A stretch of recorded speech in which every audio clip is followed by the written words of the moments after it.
Unamkuta mwananchi kajitahidi kasafisha eneo lake, anatafuta, unafukuza bila kufuata sheria. Tumetoa amri. Nchi unaendesha amri, wananchi hawaswagwi kama kondoo.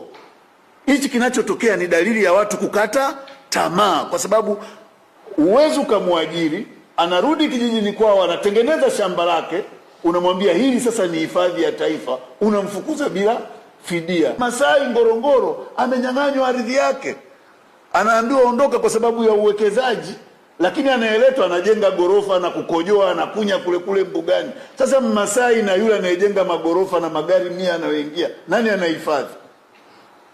Shuka hapa Kigoma hapa, wananchi wanalia kila siku, wanakimbizwa. Yule unaweza kufikiri ni kwa sababu ameandamana kwa sababu ya tume ya uchaguzi, lakini anaandamana kwa sababu ana uchungu na ardhi yake. He never feels safe.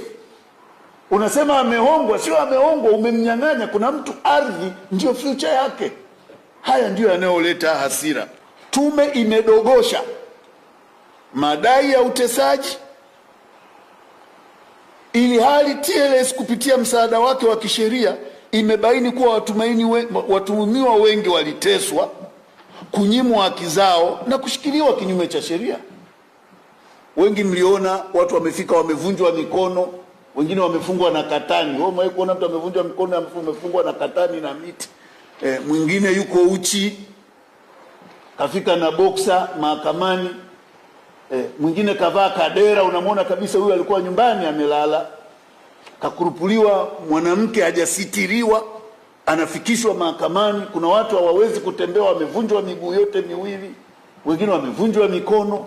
Tume haijasema chochote kuhusu ukiukwaji huu mkubwa, na shutuma kubwa zimekuwa zikielekezwa kwa vijana, wengine wanaita Gen Z vijana, jambo ambalo sio kweli. Sababu zote zilizosababisha vurugu za Oktoba kama mnavyoziona ni sababu za wazee kushindwa kuwajibika na kuandaa mfumo wa kisheria.